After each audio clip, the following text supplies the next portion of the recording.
Good morning. You alright?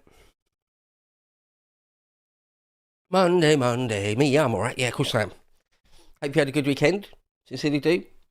It is just gone 8 in the AM, British summertime, on Monday, the 20th of July, in the year of our Lord, 2026. As always, I'm joined by my producer, Little Harry. How are you this morning, good sir? Morning, I'm all good. Listen, body voice of the producer there. Okay, little bit of housekeeping. Oh, you know who you guys are. The Glorious Band, the Chosen Few, my band of brothers. Little bit of housekeeping. With the chat, you might have noticed already. We've made a couple of mods. So just be light touch, fellas. Only if people are being completely insane and or spamming, crazy Fed posting. Otherwise, I'll leave it with you though. We picked people we completely trust. Okay, you can only be in the chat if you've subbed to the channel for a small while, like an hour or whatever. So anyway, all right. With all that out of the way, that's enough fanning around, isn't it? That's more than enough faffing for one morning. Let's just get into it. What's the legacy corporate lamestream media banging on about this morning? What's that? Cabal of evil, quite frankly, evil Fleet Street editors lying to you about by omission, if nothing else, this morning. All right, where's it? Oh, okay.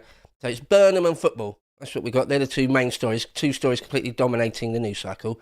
Burnham, going to be Andy Bumham's King of the North's first day. No Stern and Burnham today. Tomorrow we'll get the news. Well, today we'll get the news, but tomorrow's Beau show, we'll talk all about what the new government is, what he actually plans to do. He still hasn't really told us, has he? Not in any real detail. So Burnham and football. So for the football people, this is it. This is it. This is the last time we should be talking about football for at least 2 years. So just a few moments on it. And then we're done. But it is the second biggest story today. So we'll just quickly whip through it. There you go. Spain won. All right, that's it. Spain won. They won 1-0 in extra time. Messi's gutted and Spain are jubilant. That's it. Oh, other than say on Saturday there was that game where the third and fourth place teams play a game that no one cares about. It's like a testimonial. It's like a friendly. No one cares. There's no pressure. England v France. England won 6-4. That's not penalties. That was during the game. 6-4. We beat France. Scored 6 goals past France. Amazing. Incredible. Really good game. Anyway. World Cup final. The game itself was really quite boring. Like they nearly always are. Last World Cup wasn't. World Cup final. But nearly all the other World Cup finals I can remember before that, pretty boring because there's so much at stake. Both sides are so standoffish. They're scared to do anything. It's one of those. So there you go. Couple of other little data points to say. One, Donald Trump. Look, that's not photoshopped. They haven't photoshopped the Donald there. He was actually there. Being that it's held in America, he got to be the person that walks out with the World Cup. Look, there's the World Cup there, the actual physical trophy of the World Cup. He gets to walk out and give it to the captain, and then they all cheer. They raise it in the air and they all cheer. And usually Donald Trump, or whoever it would be, would usually sort of exit the stage, literally physically exit the stage after they give them the trophy, so that all the glory is just with the team. But Trump didn't. Trump stood there, and even the FIFA president was trying to usher him away, but Trump refused to, so he stood there. What was it? Oh, there's a bit of a fight after the final whistle. Bit of a fight, bit of a kerfuffle, bit of argy-bargy. That's it. There was a halftime show with Madonna and Shakira. That's it. Wayne Rooney called the halftime show crap. That's basically it. That's basically everything there is. Oh, look. Awkward moment. Trump ignores FIFA president. There's the FIFA president trying to usher Trump away. Get away. This isn't your moment, dude. But he just refused to. Awkward moment. Trump ignores FIFA president's call to leave the stage as he joins Spain World Cup final trophy lift. Donald shuffles off as confetti cannons fire. So he didn't want to get covered in confetti, though. Okay, that really is it. There's no more football now for a couple of years at least. Okay. Oh, one last thing to say that's not even football related. Do you remember recently, in the last week or two at most, the Donald had a diplomatic issue with Spain? Remember that? At the NATO meeting a week or two ago? He said, we're just going to cut off, the United States, we're just going to cut off all trading with Spain. Just end it. I'm not sure I actually went through with that or that happened or anything, but so for all countries, who's not particularly welcome in that moment would be Spain. I mean, there'd be other countries as well, wouldn't there? But, you know, Spain. So, all right, that is basically it. No more football. It's on more of the front pages, but we'll go over it. All right, the other main story, a real story. Burnham's new era of big state. Centralise the economy more, but also simultaneously do more devolution. Weird. Lottery, the national lottery, Thames Water and buses among targets for nationalisation, apparently. We still haven't got the details, have we? So today, big day in Whitehall and Westminster, really. What will happen is Starmer will come out at some point mid-morning, before midday, I believe, at some point. He'll come out and he'll do a little speech at that lectern in front of number 10, saying his final goodbyes. Probably another list of all the great things he's achieved. How he's leaving Britain better and stronger and more prosperous than it was when he came into power. So a few words like that. Then he'll drive off to the palace, Buckingham Palace, which is only like a few hundred yards away, half a mile away at most. Drive down there, go and see the king, big fat sausage fingers, Charles Saxe-Coburg-Gotha, hand in his resignation as Prime Minister. And then a few moments later, no Stern and Burnham, and his guy liner and Mascara will turn up, and he'll go into the palace and meet Sausage Fingers, and Sausage Fingers will ask him to form a new government. Then Andy Burnham will. That won't take too long, 20 minutes, half hour, whatever, usually. Then he'll leave the palace, drive back to number 10 Downing Street. It's only like 2-minute drive. This time in a prime ministerial armoured Jag, rather than a normal car. He's been Prime Minister now.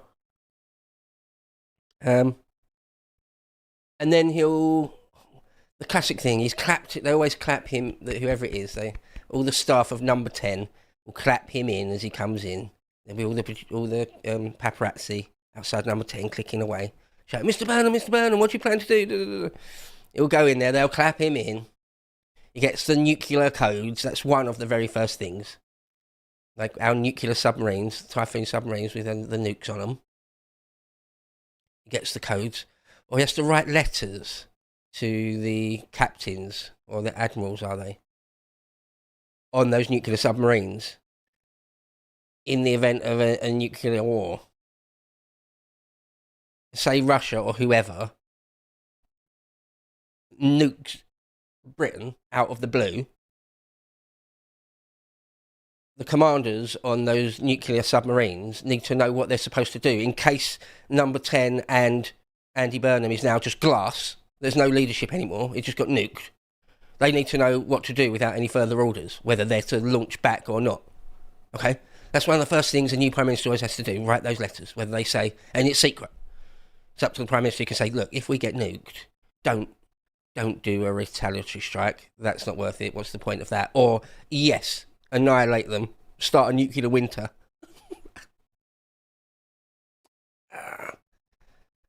Yeah, so they do that.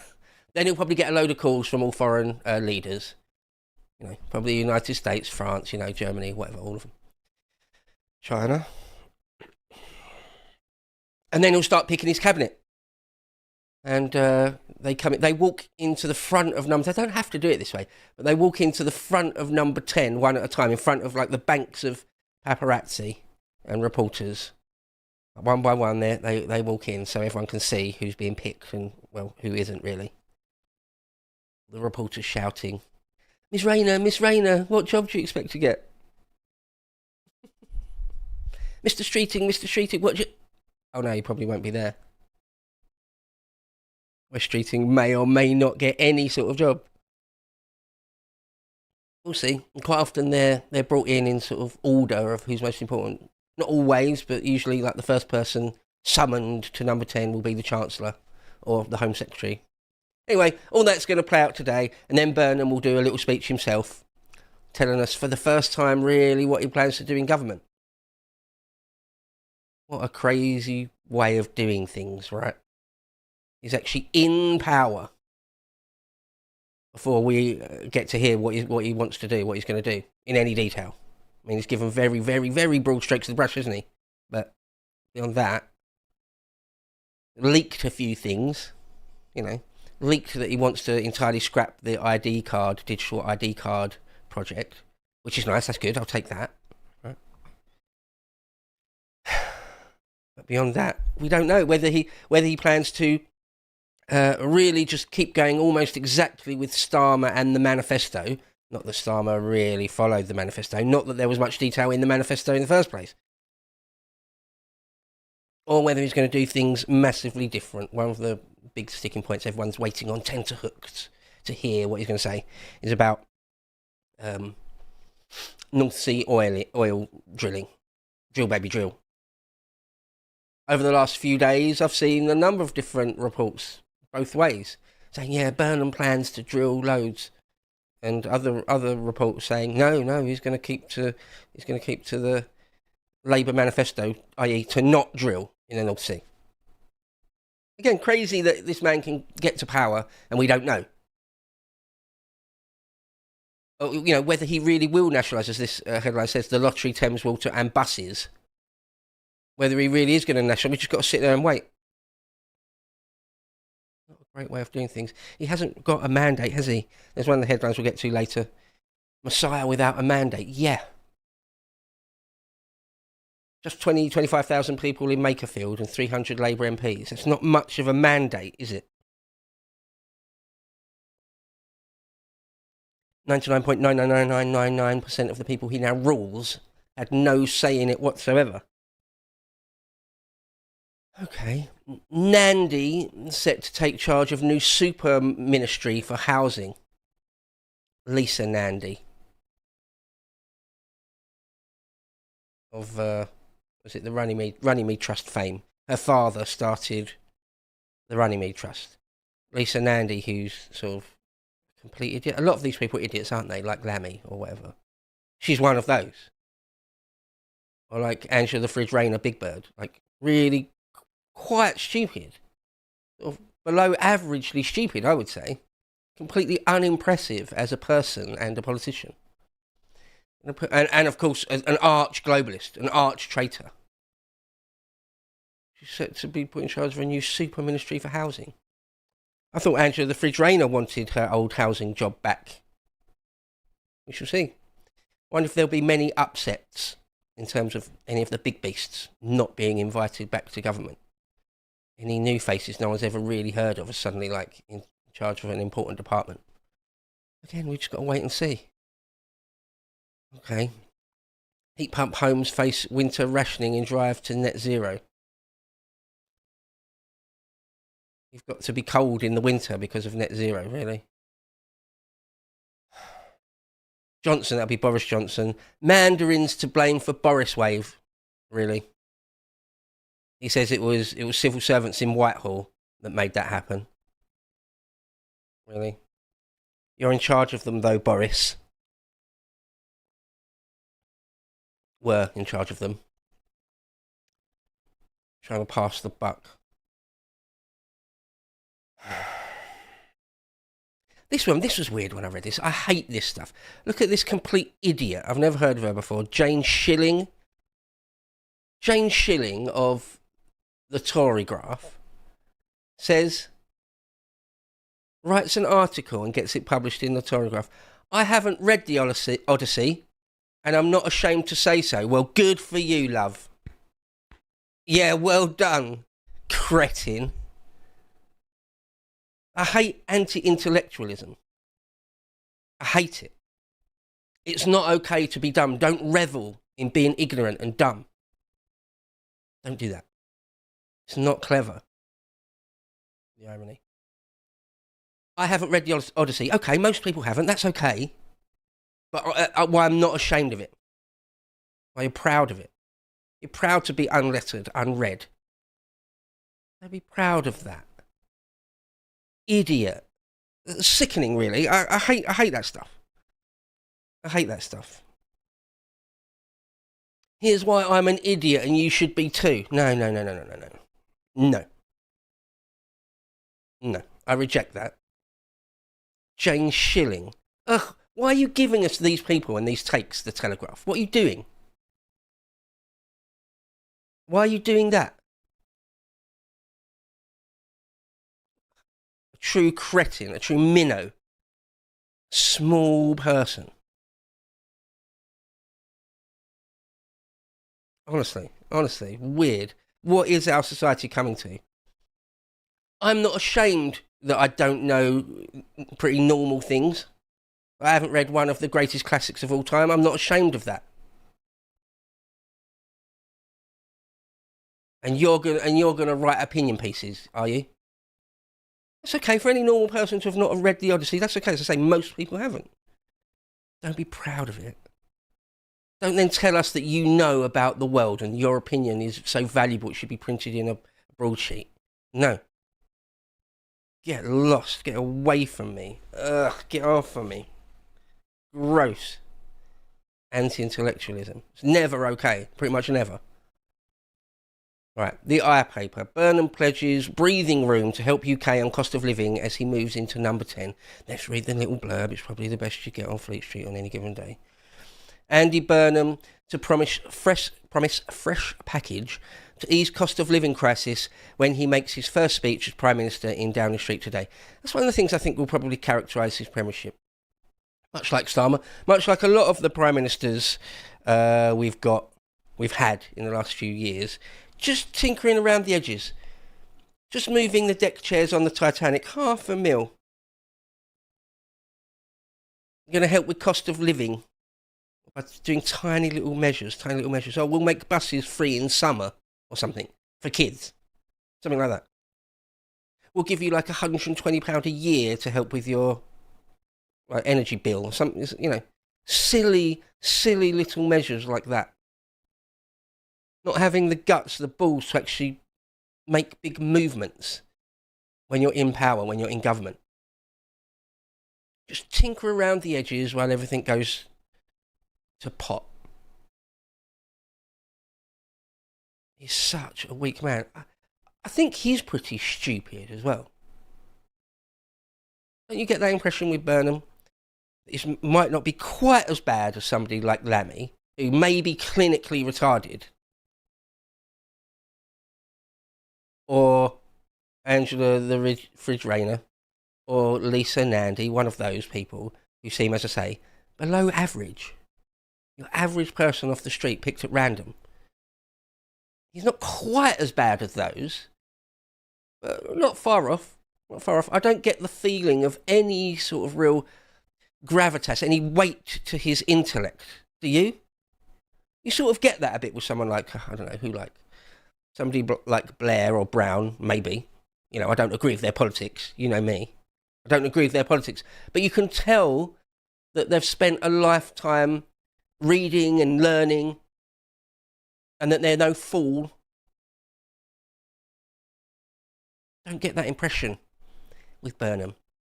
Again, the thing I think that most characterises him, in my personal opinion, is like student activism. Like a first-year undergrad who's learnt just enough words, just enough buzzwords to form an argument, a stupid, backward argument. That's what he feels like to me.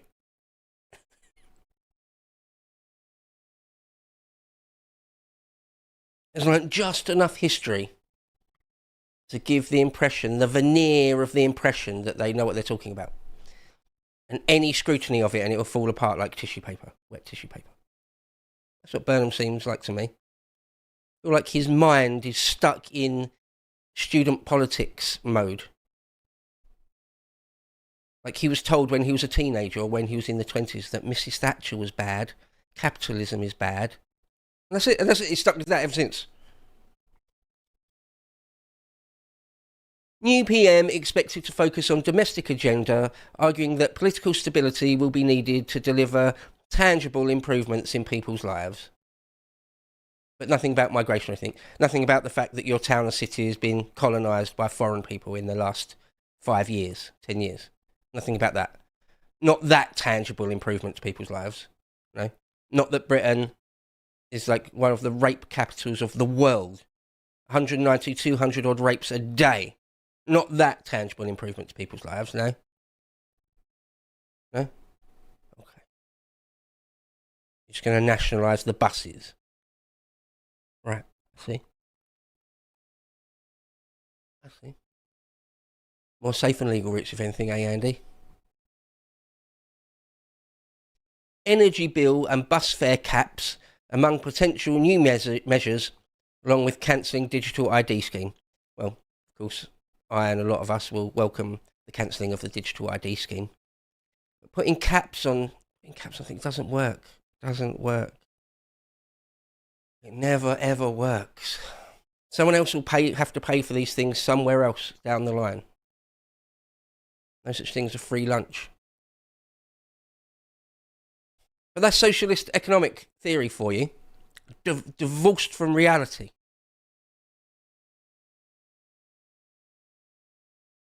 Then when the Treasury no longer can function properly, they'll blame the evil bond markets.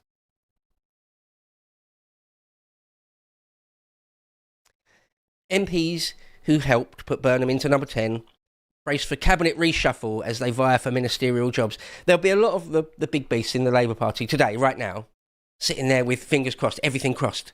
Oh, I hope Andy picks me. I hope Andy picks me. He said he would. I wonder if he actually will. Some of Andy's people have told some of my people that I might get picked.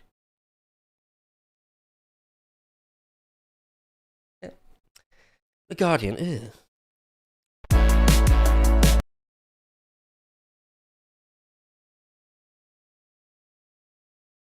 The Guardian.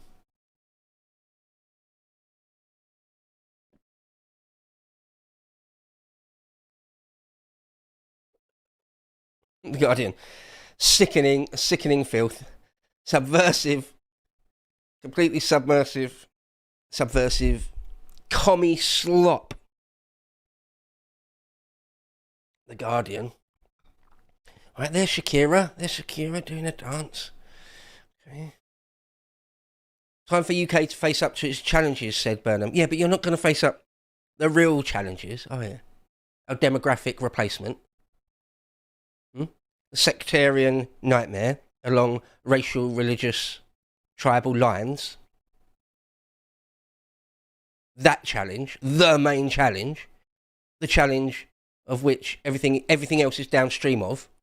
You won't challenge. You won't face up to that. More safe and legal routes, if anything. Right. Why is the NHS under so much pressure? Why are the prisons and police under so much pressure? Why are school sizes, classroom sizes gigantic? And on and on and on and on. Why is there a housing crisis? Because you flooded us with millions of new people, somewhere between 10 and 20 million new people since 1997. Will you face up to that challenge? Talk about remigration? No. Nope. You have to be a bigot or a racist to dream of talking in such a fashion. Andy Burnham's a good boy. We won't be talking about that. Labour leader to become Prime Minister and begin appointing cabinet today. All right. Farage admits fraudster Cottrell paid for filming. Until the investigation comes back and it's sort of sure that Farage did anything wrong, as much as I'm not a reformer, I'm not going to pay much attention to it. Apparently that guy, George Cottrell, Posh George, not only let Nigel stay at one of his homes one time, or two times, whatever, but also paid for some social media filming that was done before the last election. So what? And the party or Nigel said, they just said it's totally undeclarable in every single way. I'll wait for an investigation to decide that, and it just seems like it's just... Again, we're not reform here at Lotus, are we? I'm not. We're Rupert Lowe. But this just seems like sort of pathetic attempt to try and ruin him. All right. Fears of stateless babies amid surrogacy boom. Why? Never used to suffer from anything like this.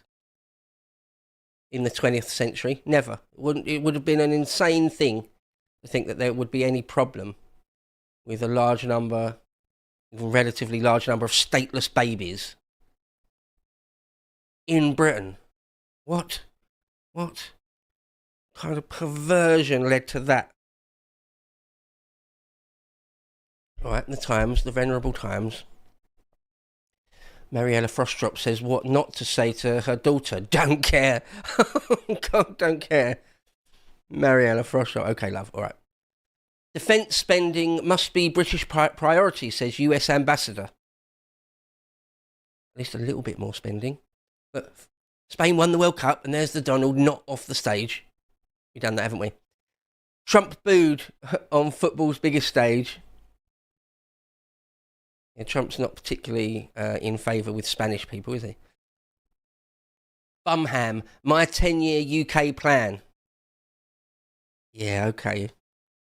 Okay. 10-year plan. Sure about that?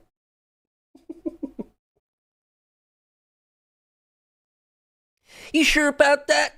Yeah, he's not going to be there for 10 years, is he? Labour leader pledges to reduce cost of living by tinkering around the edges, trying to effectively bribe people. We'll have a little bit of money. Now you'll vote for me, yeah? Pathetic. Pathetic. The Mirror. The England boys have come home. The Lions have come home. It's funny, they look like African people or Caribbean people. They're supposed to be Englishmen, are they? Weird. First day at number 10. Look at him. Look at this claymation turtle. What a weird... Is it too much to ask for to have politicians that aren't weirdos? Apparently it is. Just at a glance, weirdo.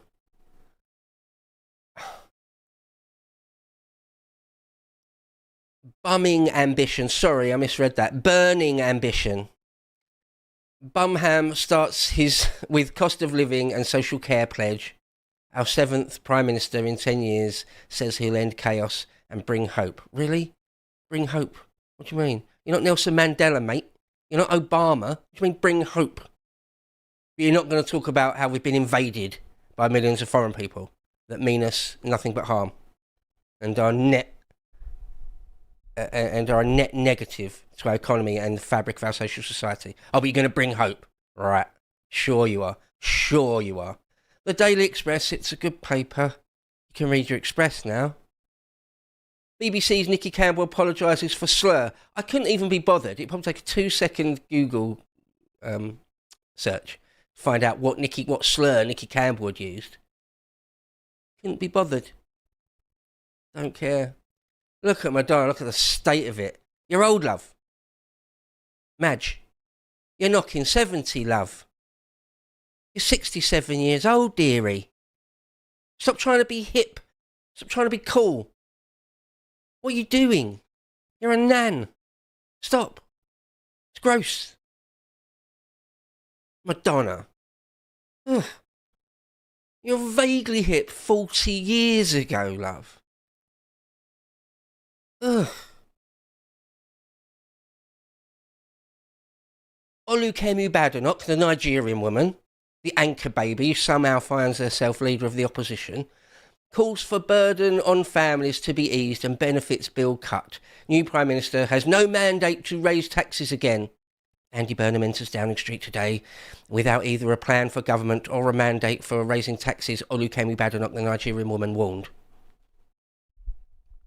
I mean, she's not wrong. He hasn't got a mandate, has he? The Messiah without a mandate. Very naughty boy. It's naughty to try and rule a people without any sort of mandate, isn't it? That's quite naughty behaviour. Okay, the Financial Times. Blows to Kiev. Yeah, Russia's launched loads more strikes against Ukraine. Burnham seeks tight grip on spending with beefed up control centre at number 10. See, so I moved a little bit more towards a command economy because Reds love that, Socialists love that. That's always their plan. Beefed up control centre at number 10. Wants to nationalise things, bring more and more things under the purview of the government, but also, and at the same time, more devolution down to the local level. Isn't that incoherent? How does that even really make sense? Is that sort of a solid vision? No. Again, it's sort of student politics. You don't really know what you're doing or talking about, isn't it? You think you do, because you've got Dunning-Kruger effect. You think you do. When you put it under the tiniest amount of scrutiny, you scratch the surface and it's nonsense. Or there's just nothing there.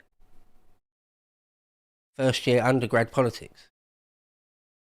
You've convinced yourself you've got all the answers because you're young and arrogant. You've done a tiny bit of reading, but actually you don't know your ass from your elbow, actually.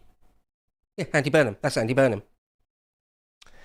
Less reliance on imperial treasury. What does that even mean?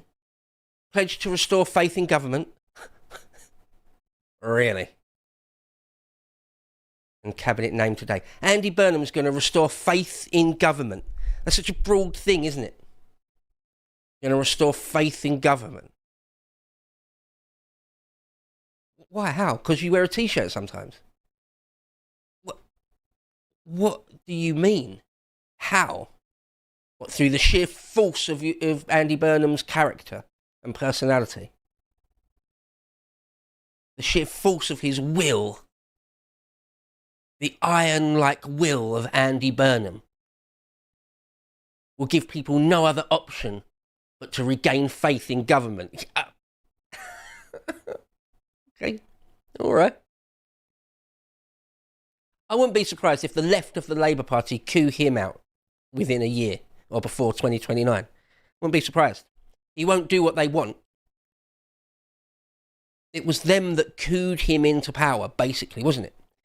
It was them, the left of the Labour Party, MPs that are much harder left than him, that forced the issue to get him selected in Makerfield and then coronated him in so that even the Labour membership and the unions don't get a say on it.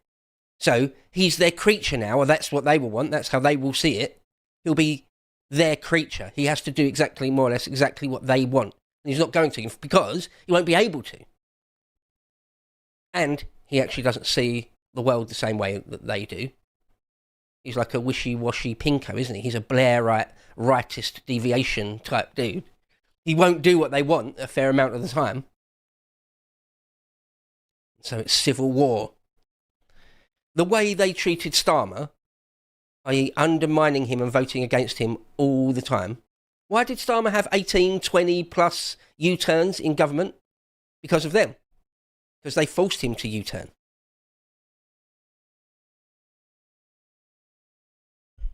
Will they treat Burnham in exactly the same way? Yeah. Almost certainly, I would have thought. He wants to do something that's in our national interest. Let's say the drilling for oil in the North Sea. It's sort of a no-brainer to do that. Why wouldn't we do that? Well, unless you believe the lie, the nonsense hoax that man-made CO2 drives climate change. 400 parts per million drives climate change of CO2 in the atmosphere. That if Britain drills in the North Sea, all the ice caps will melt. Unless you believe that insane nonsense, why wouldn't you drill in the North Sea? It's absolutely in our national interest to do that. Of course it is. So he'll probably want to do that. Some of the noises are, even this morning and over the weekend, that he wants to do that. Will they sort of, because they don't want, the left of the Labour Party don't want him to do that, because they have bought that silly narrative. There won't be a world left if we do that.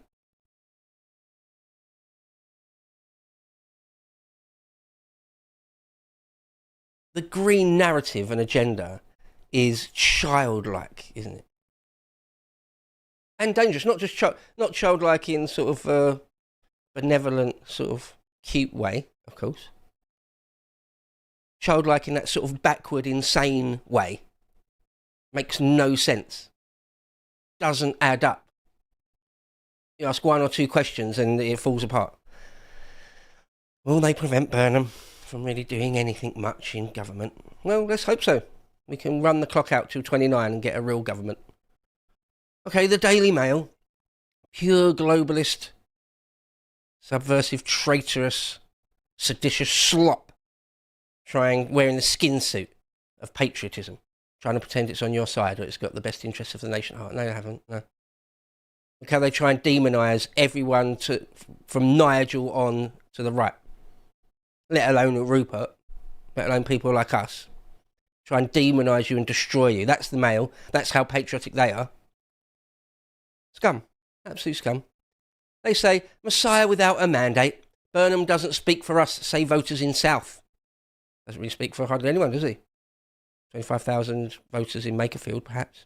As he enters number 10, Mail poll reveals he faces legitimacy crisis. Andy Burnham faces an extraordinary crisis of legitimacy when he enters Downing Street today. Yeah. Yep. Shakira's halftime show shakes up World Cup final. Does it? Does it? Who cares? Oh, look.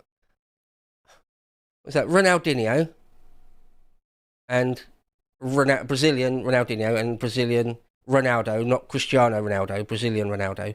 He's got fat, hasn't he? He's supposed to be a footballer, look at him. And Madonna. International embarrassment Madonna.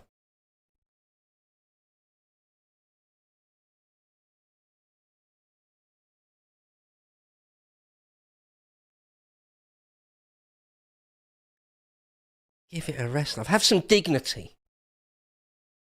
Madonna. Act your age. You're not 25. Ugh. Alright, I can't even look at it. It's gross. Andy Burnham becomes PM. Government chaos on North Sea drilling. Yeah, we're not even sure what he exactly will do. He could come out today and said, we're going to drill, baby, drill. Or words to that effect. Or come out and say, no, it's the wrong thing to do. It'll destroy the planet if we drill anything at all, more or less. We've got no idea. That's our system. Trump piles on pressure. Apparently Trump did make some sort of statement saying when there was noises out of the Burnham camp that they were going to drill in the North Sea, Trump praised that. Turmoil. Clever wordplay, isn't it? Very, very clever. The Sun had to employ people that had done English language and English literature at master's level in order to come up with that masterpiece. Turmoil. Very, very, very clever wordplay. Okay, the Metro. The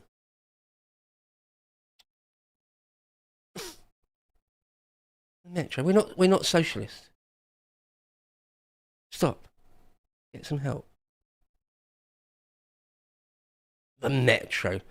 3 Lions land as new Prime Minister installed. Welcome home. There's been a few changes. Yeah, the England team have come home now from America.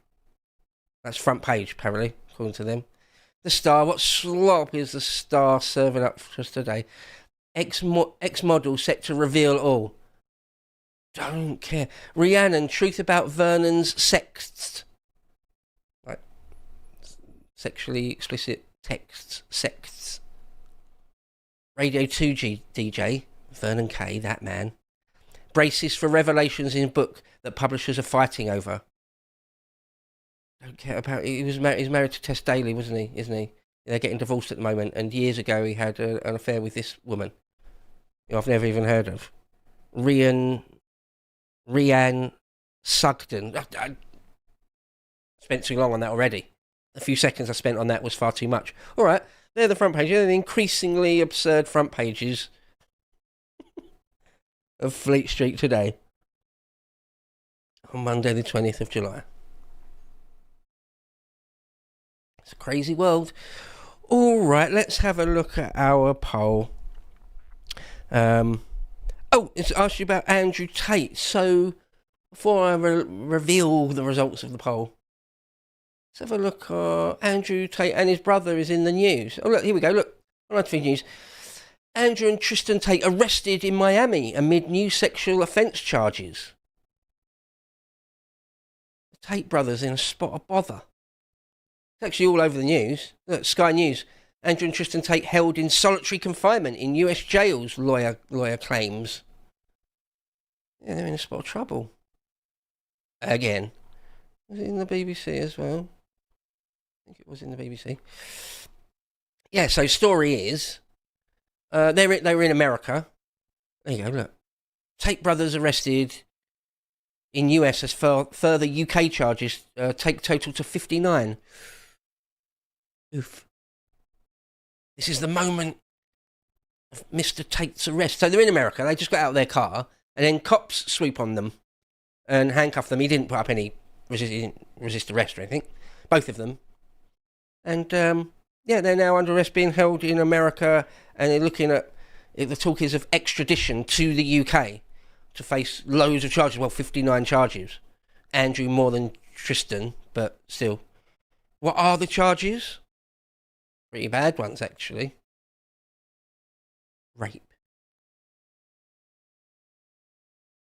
Multiple counts of that. Human trafficking. Child pornography. Of course, the Tate camp will say it's all a stitch-up, won't they? Or they do. They say, just give us our day in court and we'll show it's all just a stitch-up. Talk about this for a moment. My card's on the table. I think I've made it. I think I've said a number of times explicitly, I'm not a fan of Andrew Tate. I don't know anything about Tristan Tate. I've never watched any content of his. Andrew Tate. Put it this way. I've watched, I don't know, maybe a couple of hours in total of Andrew Tate content over years. 5 years, 10 years, whatever it is. 5 years, probably more like. In total, a number of clips, a few dozen clips, maybe more, a bit more. 2 or 3 long-form videos, a few hours at most. So far from it can I say I watch Andrew Tate or follow Andrew Tate or know loads about all his takes. But still, must have watched maybe 2, 3, 4 hours in total over the years. And I would say I agree with maybe 20, 30%, at most 40% of his takes.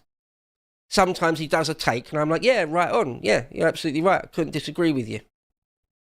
But half or more than half of the things I've seen him say, I'm like, that's wrong. Or just, what are you talking about? Where's that coming from? That's sort of mad to me. Why are you saying that? It's not a very good hit ratio for me. Right? If I agree with about maybe 80% of someone's takes, that's really high. I like that person. 80%, a good 20% I don't agree with. That's still good in my book. That's still good. Less than half, it's not like he's never said anything good or that I agree with. You know, like someone like, I don't know, maybe Owen Jones or some of those people off LBC, James O'Brien, where it's like, it's nothing they say, or like 1%, under 5% of anything they've ever said, I can agree with. It's not that. He's not that. But like a few takes he's done. I remember there was one where there was going to be some giant super mosque built in London where the Trocadero is, or was. A super mosque. And he thought that was great and it was brilliant and that's what Britain deserves. So he converted to Islam. Okay, Andrew. You're no friend of mine then. You're no friend of Britain if you come out with that. Even ironically.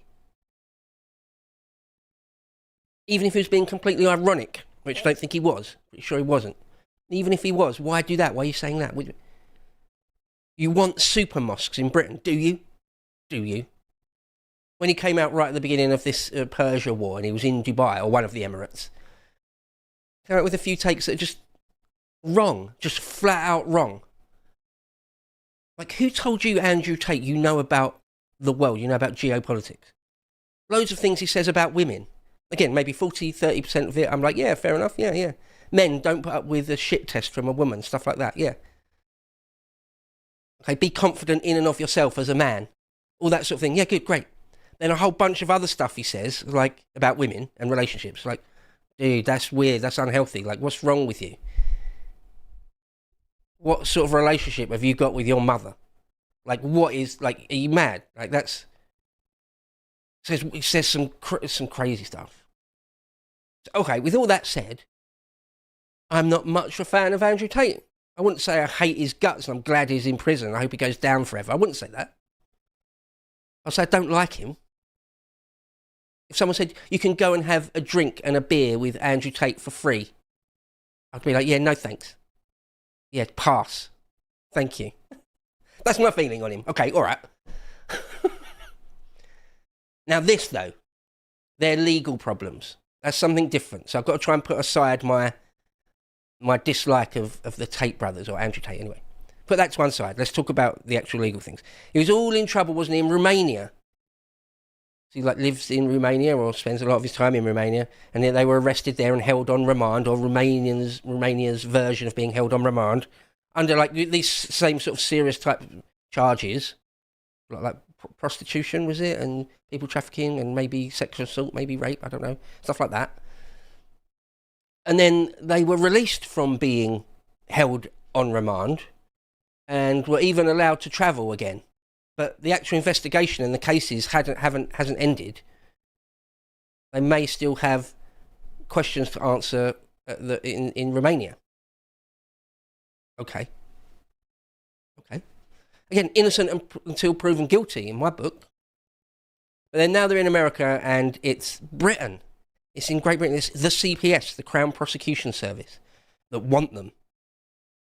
For 59 charges, or at least in Andrew Tate's case, 59 charges. Really, really serious stuff. And, well, the feds in the US have arrested them and they're looking to be extradited to the UK to face justice. And, as I said, their team are saying it's all a stitch up. Well, because he says sort of anti-establishment, anti-globalist things. They must destroy him. You're not that important, dude. You're not that important. Yeah, you're an influencer, a big influencer, one of the biggest influencers in the world, you might say. Certainly in the manosphere.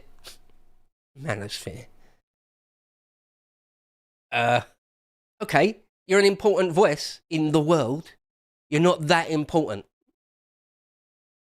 Not that important that the global cabal need you silenced. That's not what's going on here. What's going on here is that it seems you do have legitimate questions to answer around sexual assault and prostitution and trafficking and even child pornography, according to this report today. Doesn't mean you did it. I'm not saying you're guilty. I'm saying the CPS thinks you've got questions to answer. So, okay? There you go. All right, now back to our poll. We asked you today, over 1,100 votes in, knocking up towards 1,200. Are you a fan of Andrew Tate? We gave you yes, no, and who. And the no's have it. It's actually quite a stonking win. I was surprised it's as strong a win as that. I feared I might lose the vote there, because I would be ticking no if I was taking that poll. I feared I might lose, but no, the Glorious Band, the Chosen Few, my band of brothers, we're all on the same page. The no's have it. 76% of you say no, you're not a fan of Andrew Tate. 13% yes, said yes. And 11% of you said who. Okay, good. I feared it'd be a lot closer than that, or might even lose. But no. It's a firm win. If that was a national referendum, you'd claim a mandate for all time on the strength of that, wouldn't you? 76% of you, again, knocking up to 1,200 votes. All right. There you go. We'll watch your space. Again, just like Nigel and his money, I'll wait for the proper investigation, the proper verdict to come out before I'll start really pouring scorn on someone. Should be considered innocent until proven guilty. I don't know if Andrew Tate and Tristan Tate has done any of these things. I'm not in their inner circle. All right. It's nearly 10 to 9. Should we move on? What other stories were there of note? All right, should we just move on to the on this day in history? There's that fight. Look, The Argies were a bit annoyed that they got that they lost. Some actual punches were thrown. Wasn't that bad. Wasn't like a massive fight in baseball when they're actually really fighting, or in ice hockey, and actually knock each other out. Wasn't that? There was one or two punches thrown. All right, on this day in history, should we have a look at that? I quite like doing that segment. You guys like doing that? Me doing that segment, I think. On this day, the 20th of July, down through the centuries, what happened of note? All right, we're told that on this day in 1793, Scottish explorer Alexander Mackenzie completes the first European east to west crossing of America, north of Mexico. Quite interesting. That's before the Lewis and Clark expedition, isn't it? Mildly interesting. I don't know about that particular expedition in a great amount of detail. I've heard about it before, but I've not read a book about it or anything, so I don't really know any real detail. There you go. It's still quite late, right? Well, I consider it quite late. The late 18th century, the end of the 18th century, before many people are really heading out California way. Oh, we're thinking about heading out California way. It's quite late. Yeah, we might have thought that was done in the 16th century at some point. No. All right, on this day in 1921, Congresswoman Alice Mary Robertson becomes the first woman to preside over the floor of US House of Representatives. Don't care. Don't care. They do that, don't they? They do that now. They'll find a really, really obscure bit of history. The first black woman to do something. The first woman to do something. No one's ever heard of it before. It's crazily obscure, and they regurgitate it like it's history now. Well, of course it is history, but like it's armchair history, well known. It's a thing that everyone should know about history now. No. Alice Robertson. Don't care. Not important. You would only think that was important if you did have a massive chip on your shoulder about being a woman. Oh, Alice Robertson, the first congresswoman, is really important. No, it isn't. No. On this day in 1969, NASA's Apollo 11 lunar module, carrying Neil Armstrong and Buzz Aldrin, lands on the surface of the moon, if you believe that. I do.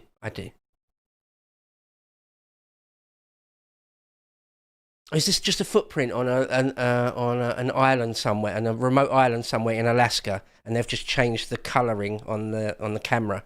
That's actually a footprint somewhere in Alaska. No. Neil Armstrong and Buzz Aldrin land on the surface of the moon. 7 hours later, Armstrong becomes the first person to step onto the moon at 56 minutes past 10 Eastern Time, and Aldrin joins him short after. Michael Collins, that's the astronaut Michael Collins, not the boxer, or the revolutionary hero. There's more than one Michael Collins in history. It's a common name, actually, isn't it, Michael Collins? Michael Collins, not to be confused with Michael Collins or Michael Collins, remains in orbit in the command module. And there's a famous footprint. One small step for man, one giant leap for mankind. Okay, on this day in 1976, Viking 1 lands on Mars. At Chrysae Planitia, the first successful Martian landing. Yeah, Viking 1. Very, very interesting. One of the first things to land on Mars. Finally get views of the Martian surface. Incredible. There's a good bit. Carl Sagan in Cosmos talks about Viking 1 at one point. Very good. Very good. Viking 1, Viking 2. Great stuff. On this day in 2017, China announces a plan against, quote, foreign garbage, quote, banning the import of 24 categories of plastic and recyclable waste from 2019. Do they? Okay, good. Not a great factoid, is it, that last one? All right, should we have a look at our Rumble Rants and Super Chats? Let me do this with my mic boom so I can see the left-hand side of my screen properly. I think we'll get Global Church History, newly created mod. Arise, Sir Global Church History. You have been created a mod. Global Church History. He is in at number 1. Reigning, defending, and still champ of the Rumble Rants. First in, he says, today in 1500, exactly 1500 AD, Queen Isabella of Castile ordered all abducted Native Americans returned. Good. Remigration. Mass remigration. And you say, and in 1857, St. Jose San Giorgio, St. Jose San Giorgio was beheaded in Tonkin, prompting the Spanish to invade Vietnam on behalf of France. And that's interesting. The history of Vietnam, I'm very, very fascinated in. It's one of those things that even as a young kid, I was very, very interested in. Like World War One, the American Civil War, the Napoleonic Wars, the campaigns of Alexander, the campaigns of Henry V. By the time I'm a teenager, at one point I was fascinated by Vietnam, the American War in Indochina in the 60s and 70s. Fascinated by that. Read lots and lots all around it. Should really do more content on it. In fact, one of my epochs, my history themed show on lotuseaters.com, Odysee epochs, do consider signing up for as little as £5 a month bronze tier membership. I got one long form bit of content on there from only about 6 months ago, where I talk all about, it was one of the type, sometimes on epochs it's a broad narrative, a story I'm telling. Sometimes it's like a really tight thing that only took place over a few days. This one was relatively tight. I was just talking about the Navy SEALs in Vietnam just in 1967. So I'd read a few essays about that, and I thought it was an interesting story. But so, if you want to know all about the Vietnam War and the American adventure in Vietnam in the 60s and 70s, you have to go back, don't you, to truly understand it. The French in Indochina. Eventually, you'll end up somewhere here. So there was like, there was the Second Opium War going on. That's the British and the French, a little bit of Russian, a little bit of America, mainly the British and the French, having a war with China, the Second Opium War, and at the same time, the French think, oh, maybe we can take what is today Vietnam.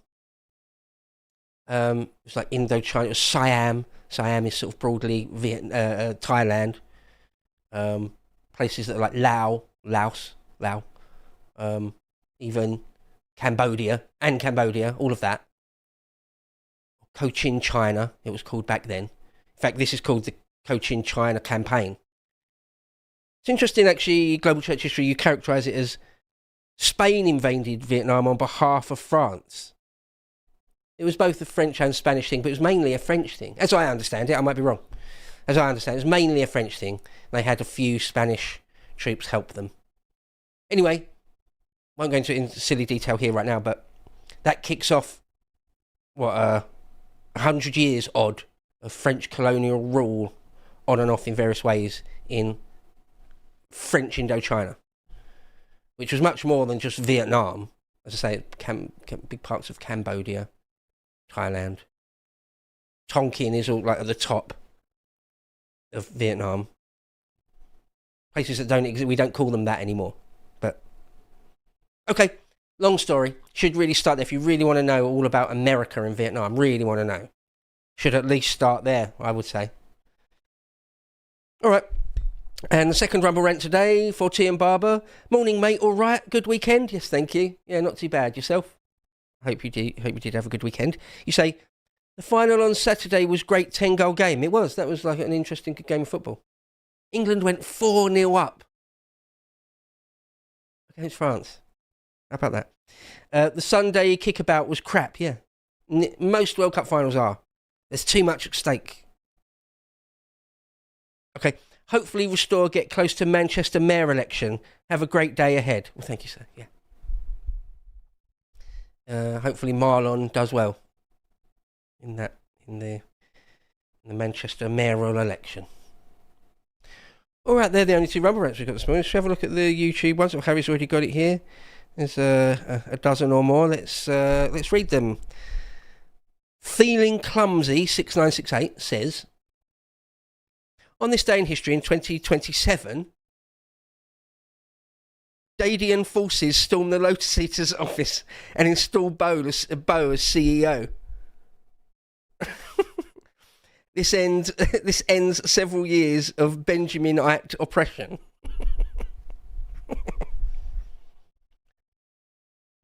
Lotus Eaters is already the Bodade experience featuring Carl Benjamin, isn't it? I'm joking.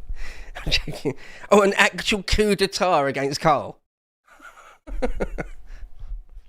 can neither confirm nor deny such plans. Okay. Josh D. Rivier says, morning. I'd just like to correct the record from last week. The fridge was invented by a Brit in the 1500s. Yeah, I talked about that, didn't I? That he presented it to James I. Sadly, our version is ravaged by time. It is now 7 foot tall, weighs 6 tons and full of disease. Oh, is this a reference to Angela the Fridge Rayner? Angela Rayner, MP, that's got the same body shape as a fridge. Big bird. She's 7'2", weighs 500 pounds. Sorry, weighs 6 ton. Angela Rayner is 7 foot and weighs 6 ton, and has got the exact silhouette of a fridge. Okay. Lance Llewellyn says, they've written, quote, to be ignorant of what occurred before you were born is to remain forever a child, quote, B.B. Dade. And you put on that was on the 28th of the 5th, 2022. Thank you. I must admit that's not my quote. I was quoting Cicero. Marcus Tullius Cicero, Tully, to his friends. That's a Cicero quote. See Matt Goodwin? Someone that's actually done some reading can just quote Cicero off the top of their head. They don't have to go on ChatGPT and get it wrong. Do some reading, Matt. Dr. Matt Goodwin. Really? Who gave you that PhD, Matt? You don't seem very well read. I don't believe you've read any Cicero. I don't believe it. I've used that quote a number of times, actually. It's one of my favourite Cicero quotes. It's a real one, Matt. Okay, next one. Muscles Glacius says, claymation turtle is wild, lol. He does though, doesn't he? He does a bit. What was that? Creature Comforts. Do you remember that? Creature Comforts, the same people that make Wallace and Gromit. If you want to spend a nice half hour, go on YouTube and type in like claymation Creature Comforts or something. The turtle on that. But they're people, normal people talking, quite often with regional accents, about often mundane and humorous things. And they've put the audio of that to claymation animals. There's one of them that's a turtle. Looks like Andy Bumham, King of the North, no Stern and Burnham. Okay, Ray Pittler doesn't say anything and just gives a bit of money there as a super chat. Thank you, sir. Appreciate that. Punish the Wrong, K2H, that's their name. Punish the Wrong says, never read the Odysee, but I am reading Joseph Chamberlain by Enoch Powell, which is a good read. Any epochs or shorthand about Chamberlain, good sir? Any epochs or shorthand about Chamberlain, good sir? I've definitely not done an epochs that concentrates on Chamberlain.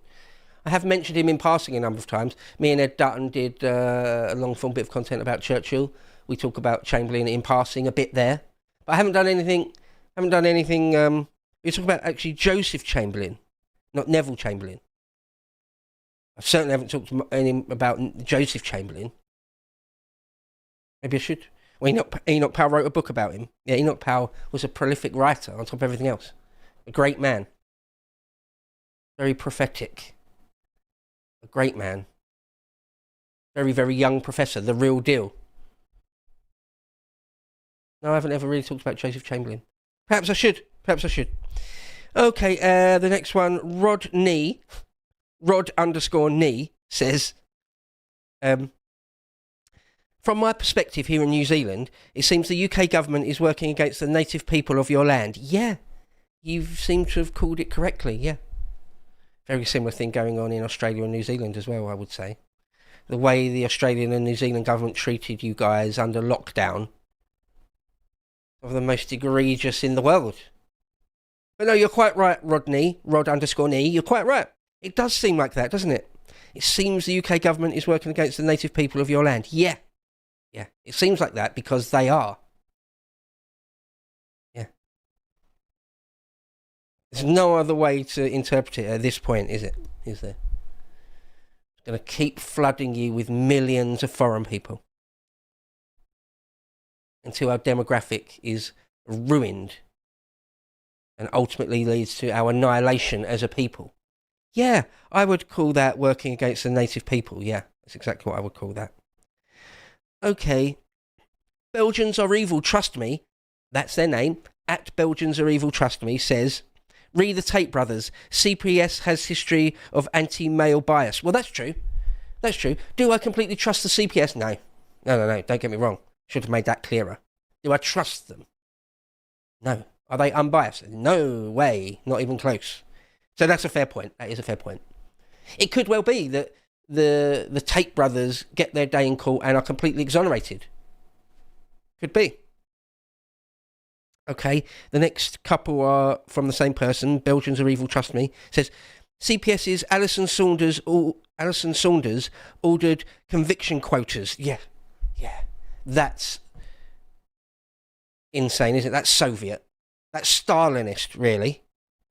Stalin would do that. Give me a list of names. I don't care if they're guilty or innocent.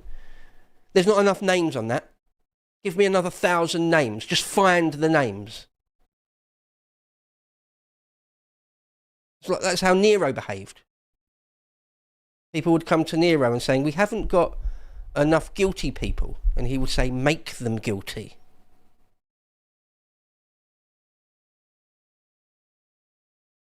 Alison Saunders ordered conviction quotas. Okay, and from the same person again, Belgians are evil, trust me, says, corroboration not required for SA crimes, misandrist. I mean, they should have their day in court, so you should be able to see.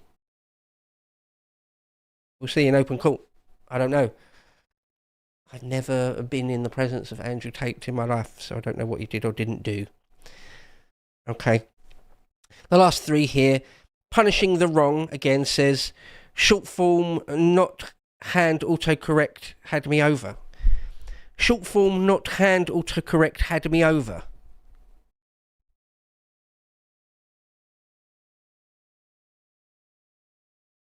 Oh, it's just your previous super chat. It's like autocorrect. Okay, no worries.